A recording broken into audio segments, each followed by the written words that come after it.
Margaret Cole, 59 years old, and I thought I had already lived through the hardest moment of my life the night I became a widow.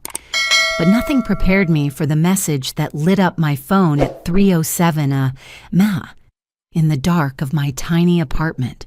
While the winter wind scraped against the windows like something trying to get in, I remember sitting up, confused, my heart beating just fast enough to tell me something was wrong.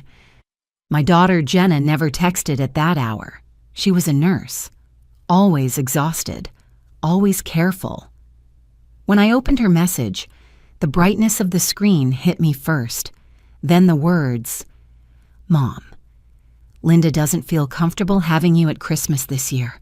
It's better if you don't come. Please understand." For a moment, I thought it had to be some kind of mistake. I rubbed my eyes, read it again, then again. The room around me felt smaller with every reread, as if the walls were quietly closing in. I looked over at the framed photo on my nightstand, Jenna and her husband Mark, standing in front of the house they loved so much. The house I paid $280,000 for. The house where I wasn't welcome for Christmas. Something in me went very still. Not angry. Not yet. Just stunned. The kind of stunned that shakes your faith in what you thought your own child would never do. And right there, in that cold December silence, something in my life shifted, so quietly it was almost a whisper. When morning finally came, I didn't make coffee right away. I just sat at the edge of my bed, feeling the weight of the night still clinging to me like cold air that refused to leave. I kept seeing Jenna's message on that glowing screen. Even after hours of trying to make sense of it, it still felt unreal, like a dream that stayed behind even after you opened your eyes. I didn't tell anyone about the message. I didn't tell my sister or my neighbor or the women in my book club. Shame has a strange way of making silence feel like the safest choice.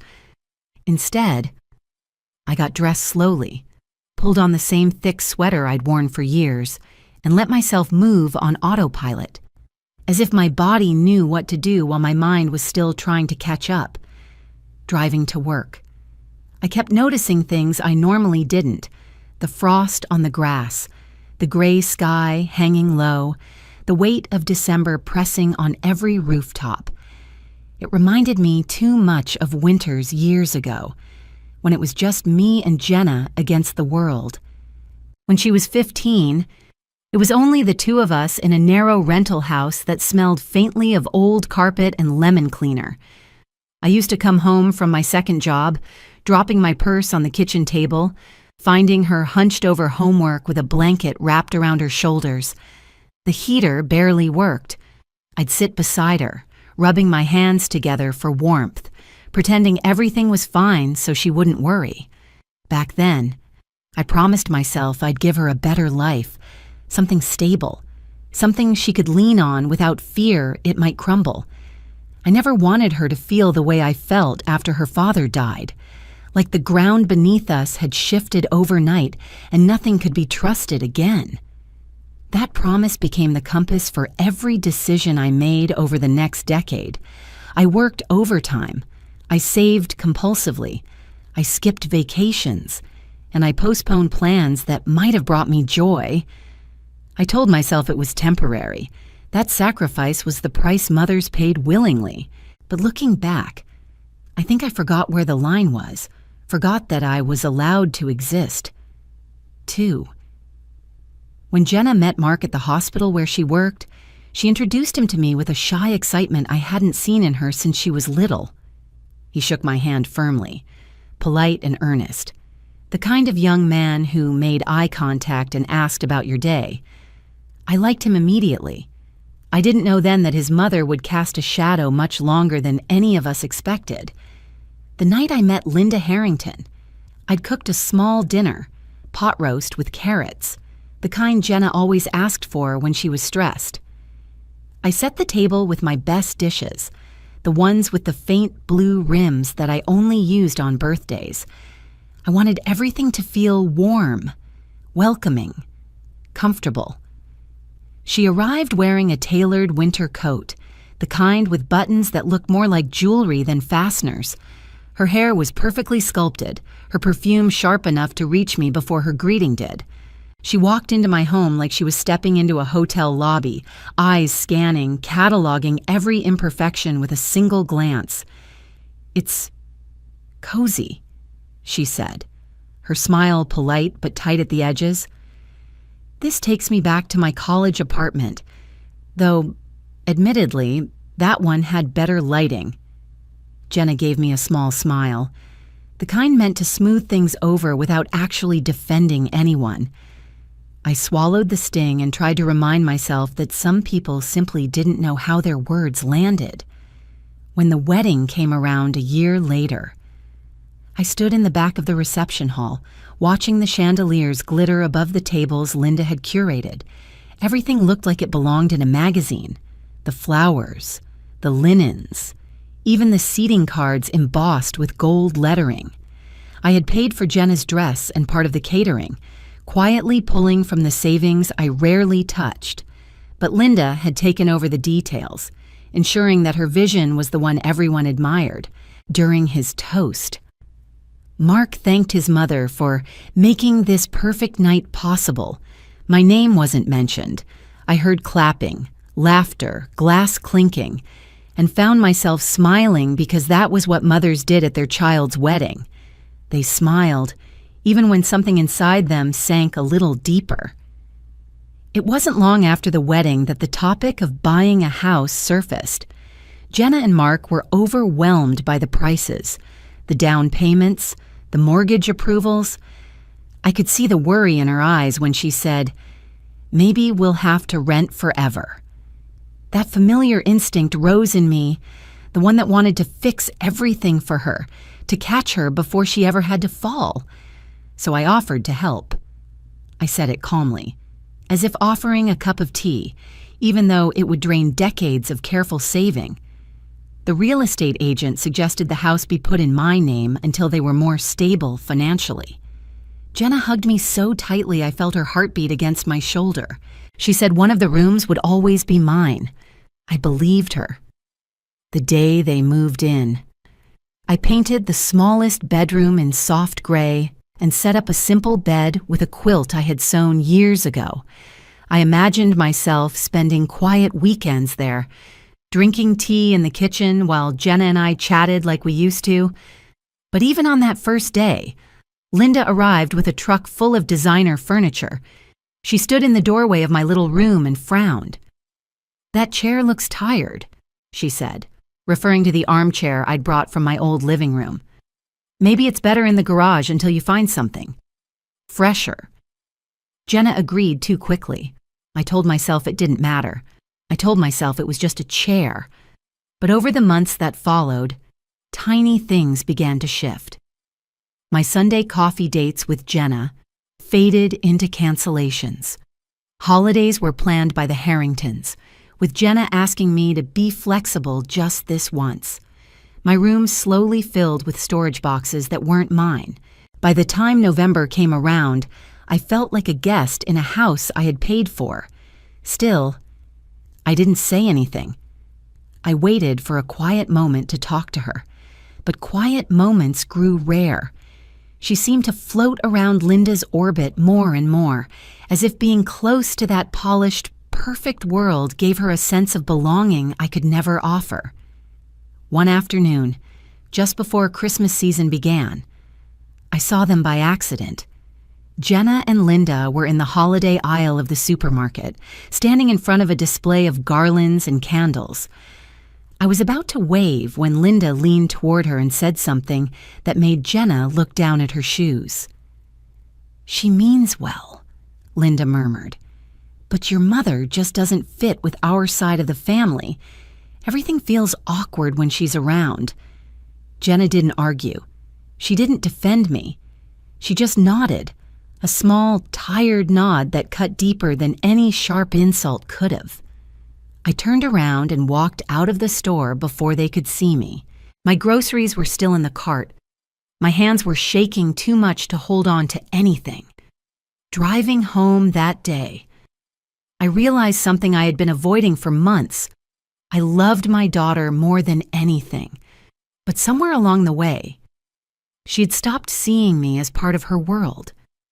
For a few days after I saw them in that aisle, I carried the moment inside me like a bruise no one else could see. Every time I replayed Linda's voice, calm, poised, cutting, I felt another small crack run through something I'd been trying so hard to hold together. But it wasn't her words that stayed with me. It was Jenna's silence. The way she kept her eyes down, as if agreeing cost her less than disagreeing. I didn't confront her right away. I wasn't ready for the answer she might give, and some truths hurt more when spoken aloud. I told myself she was tired, stressed from long shifts, caught between two people she cared about.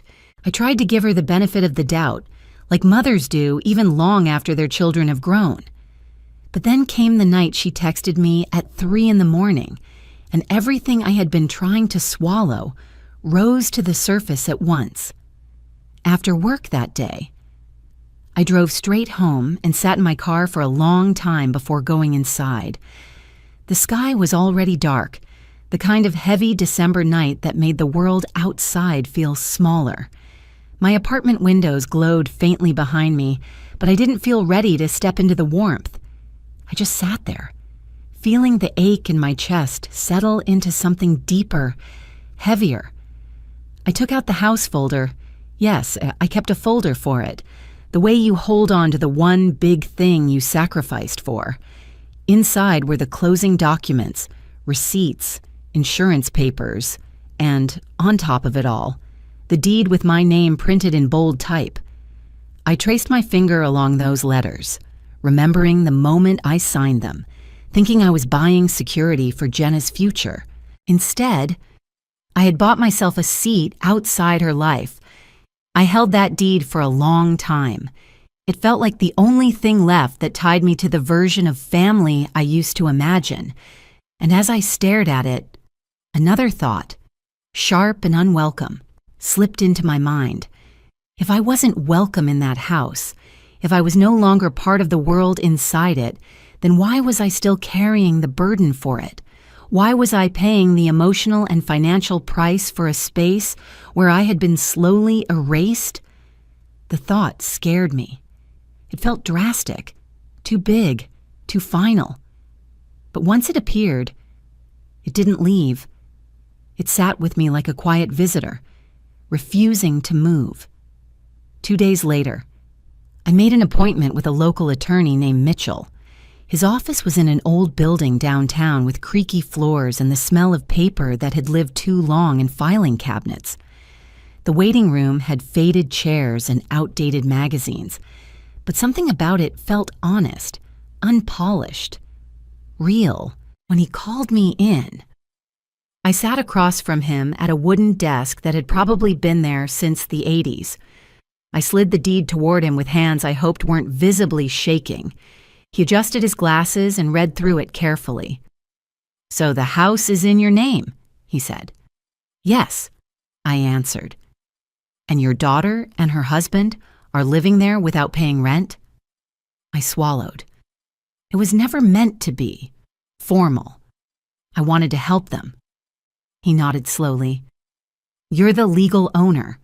You have full authority to sell, transfer, or reclaim the property, provided you give appropriate notice to the occupants." The word reclaim hit me in a way I didn't expect. I didn't feel powerful or justified. I felt tired, bone-tired. He must have seen something shift in my face because he leaned back gently. "You're not obligated to keep supporting a situation that harms you," he said. "I don't want to punish them," I whispered. My voice cracked. "I don't want to be that kind of mother." "It isn't punishment," he replied. "It's a boundary, and sometimes boundaries feel harsh when they're overdue." I stared at my hands for a long moment. "If I decide to sell, what happens?" He explained the process. Fast sales, investors who buy properties as is, the timelines, the notices. He spoke clearly, professionally, but with a softness I didn't expect. When he finished, I didn't answer right away. I needed air. I stepped outside the building and sat on the stone ledge near the sidewalk. Cars passed. A man walked his dog. A woman pushed a stroller. Life went on all around me, and I sat there feeling like I was on the edge of doing something irreversible. It was strange, realizing that choosing myself felt more frightening than choosing everyone else. I had spent so many years being someone's mother, someone's helper, someone's support, that I didn't recognize the woman who was considering stepping out of the role. That night, I spread the documents on my kitchen table again. My apartment was so quiet I could hear the hum of the refrigerator and the soft ticking of the wall clock. I stared at the stack of papers until the numbers blurred together. And then, finally, I picked up the phone. The real estate buyer I called was part of a company that purchased homes quickly for rental properties. The man on the other end had a steady voice and didn't ask many questions. He told me they could come by for an assessment the very next morning. I agreed before I could talk myself out of it. When they arrived, they walked through the house with efficient eyes, noting details, marking things on their clipboard. I didn't go inside. I stood on the sidewalk, staring at the windows where Jenna had once waved at me as a child. I kept remembering her, standing on her tiptoes to hang paper snowflakes on the glass. Now, the curtains were different. The furniture changed. The energy altered beyond recognition. The buyer offered me a number. It was lower than market value. Part of me felt insulted, but another part, the exhausted part, was relieved. A clean break. A way to untangle myself from a place that no longer held me. I signed the agreement 2 days later.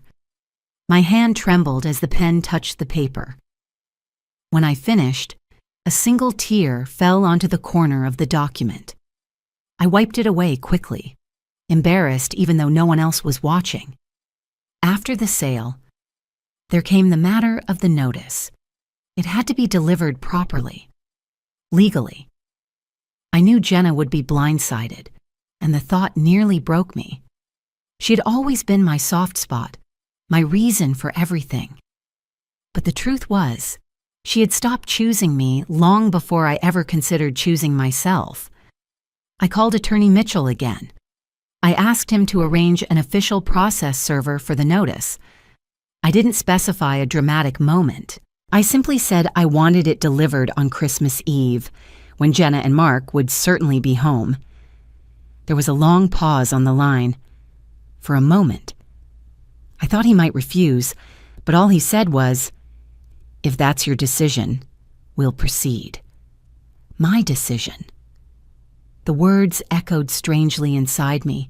For so many years, decisions had been made for the sake of someone else's comfort. It felt unfamiliar to hold one entirely my own, no matter how heavy it was.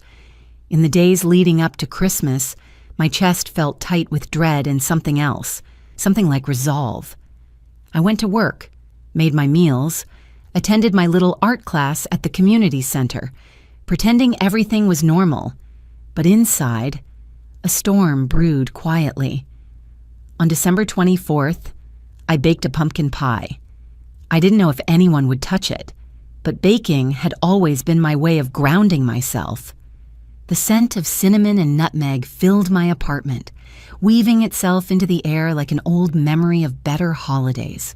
When it was time to leave for Jenna's house, I stood at my front door for several minutes, holding the warm pie in my hands.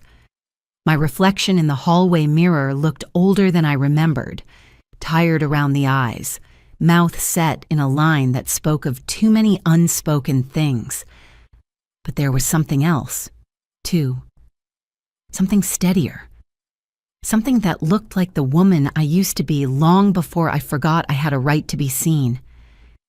As I locked the door behind me, snowflakes began to fall, soft, slow, drifting across the pavement like tiny white secrets. I didn't know then exactly what would happen in that house, but I knew the moment I stepped inside, nothing between us would ever be the same again. And that truth carried me all the way to their front door, where the real storm was waiting. Snow was falling harder when I stepped out of their house, the cold rushing into my coat like it had been waiting for me. I stood on the walkway for a moment, pie still warm in my hands, watching the windows glow behind me. Inside, voices rose and fell in confusion, but I didn't turn back. I walked to my car, brushed the snow from the windshield, and drove into the dark, letting the headlights cut through the drifting white. That night, I didn't sleep. I sat in my small living room with the tree lights glowing softly, casting warm colors onto the walls. It should have felt lonely, but instead it felt honest. For the first time in years, no one needed me to stay quiet to keep the peace. No one needed me to shrink so they could stretch. I held that strange sense of freedom close, even though it came with a deep, aching sorrow. I kept my phone on silent. The screen lit up again and again with Jenna's name. Sometimes Mark's. I couldn't answer. The words I'd said at dinner kept echoing through me, not with regret, but with a painful kind of clarity. I'd spent so long waiting for someone to choose me that I'd forgotten how to choose myself. On the afternoon of the 26th, a soft knock came at my door. I knew it was her. Jenna stood outside looking small in her winter coat, eyes red, face pale. The moment I opened the door, she stepped inside and wrapped her arms around herself as if she wasn't sure she had the right to ask for anything. "Mom," she whispered, sitting on my couch. "I didn't know you were that unhappy." I sat across from her, folded my hands, and waited. She looked at her lap for a long time before speaking again. "I let things get too far," she said. "I kept trying to keep everyone calm, and I didn't see what it was doing to you. I'm sorry. I really am." Her voice cracked, and something in me softened. "I didn't want to hurt you," I told her. "But I couldn't keep pretending everything was fine while I disappeared from your life." She wiped her eyes. "You didn't disappear. I got caught up in what Linda wanted. It felt easier to go along than argue. But that wasn't fair to you. There was so much more we could have said, but sometimes the simplest truths are enough." She reached for my hand and held it tight, as if making sure I was real. Over the next few weeks, I helped Jenna and Mark move into a small apartment across town. They didn't ask for money, and I didn't volunteer. We packed boxes side by side, labeled them with markers, and loaded them into a borrowed truck. Linda came by once and tried to direct the process, but Jenna gently told her she needed space. Linda left without arguing, and for the first time, I saw a shift, small, but real. Winter turned into spring, and life settled into something gentler. I went back to painting at the community center, found new friends, took long walks through the park. Jenna visited often, sometimes with Mark, sometimes alone. Our conversations grew lighter again, real again. 2 years later, on Christmas Eve, I walked into their apartment with another pumpkin pie. This time, Jenna greeted me with a bright smile and guided me to the seat right beside hers. No hesitation, no awkwardness, no distance. During dinner, Mark raised his glass. "To Margaret," he said, "for teaching us that love isn't real unless it comes with respect." My throat tightened. When Jenna leaned against my shoulder and whispered she was expecting a baby, the room blurred with warmth. For the first time in years, I felt at home, not because of a house, but because of the people who had finally learned how to hold me close.